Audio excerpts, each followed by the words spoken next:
Tam Talks.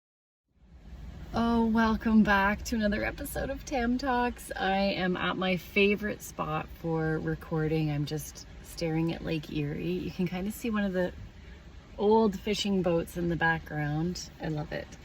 There's a bunch of bugs, so hopefully I don't get swarmed. Oh, there's one right there. Anyways, today's topic is mindset and attitude, I would say. So I was thinking about this. There's a lot of things that we could get really negative about in the world at this time, don't we know it? And there are a lot of power behind our words. There is a lot of power behind our words. And so I was thinking about this being a really cool topic for the episode, because sometimes we need just a little bit of a reminder that kind of how we talk about things and how we position things almost leans them more in that way. So for example, you guys can hear the birds in the background. Sounds so nice.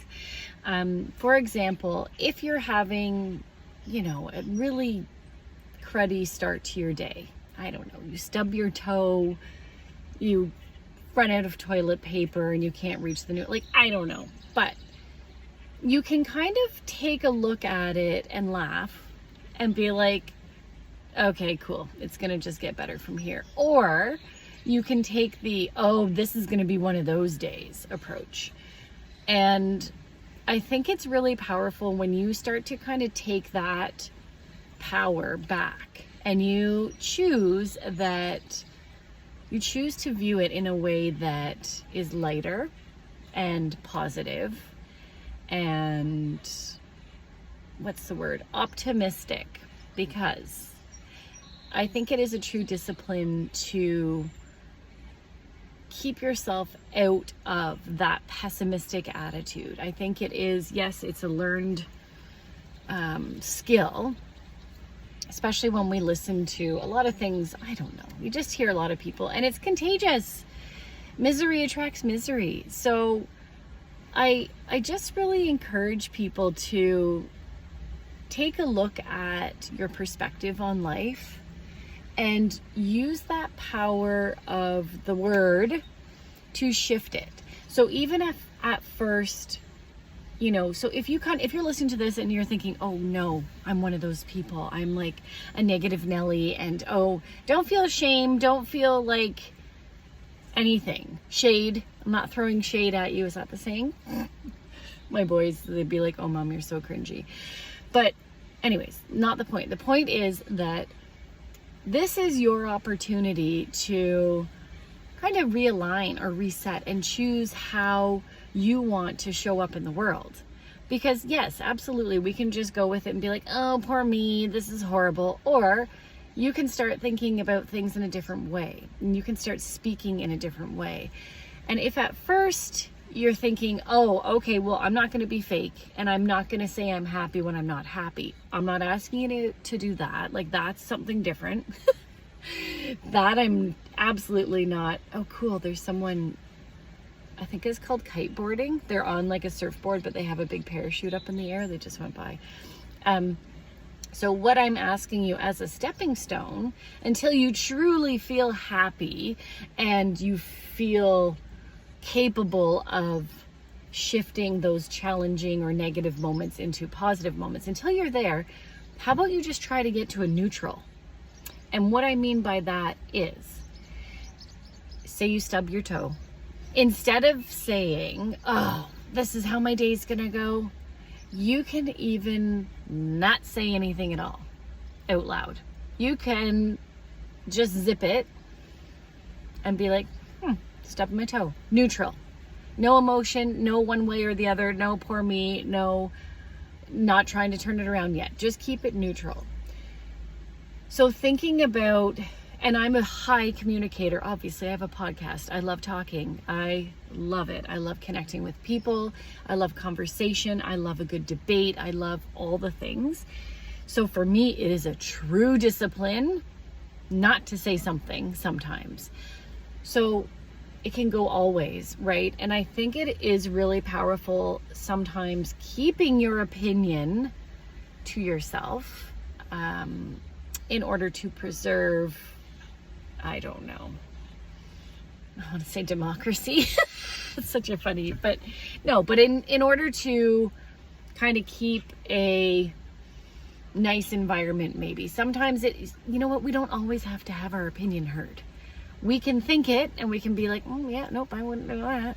But sometimes we need to kind of just zip it. So the other part of this too is that what we speak out loud, what we write down, our thoughts are powerful.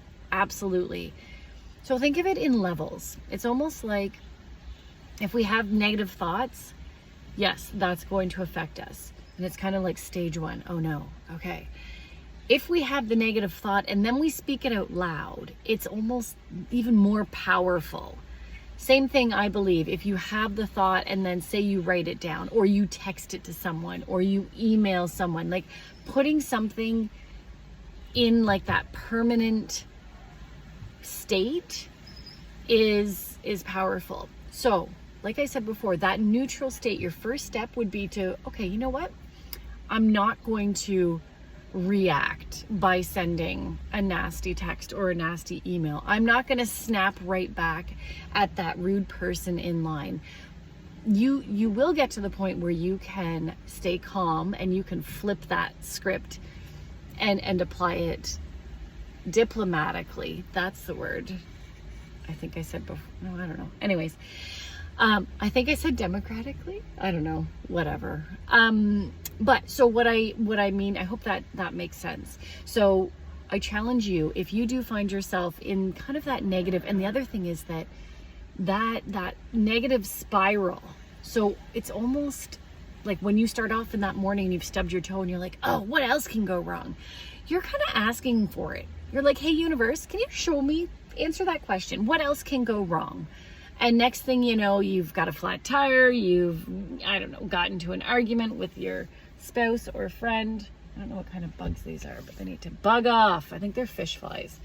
So yeah, the challenge is to not react, stay neutral, and maybe not verbalize the negative thought, not write it down, not send the text, not send the email. And another good practice to kind of get yourself out of that, it's almost like squirrel or look, shiny thing. If you have the negative thought, you can be like, and you acknowledge it in that neutral state, and then shift it. Rhyme off 3 things that are fantastic, and just kind of do it that way. So you're not doing the opposite of that exact thought. You're just picking other good things. They can be easy things. You can pick the same 3 things all the time. Doesn't matter. Oh, I'm so happy I'm healthy. I live in this beautiful town. I have an amazing family, and I love my home. Like, it can be simple things like that. So that is my challenge to you about mindset and taking control of your perspective, who you are, and how you want to operate in the world. So let me know in the comments if you can accept this challenge, if you have this struggle, or if you're kind of like, no, I'm a positive person. I'm A-okay. All right, catch you next time. Thanks for listening.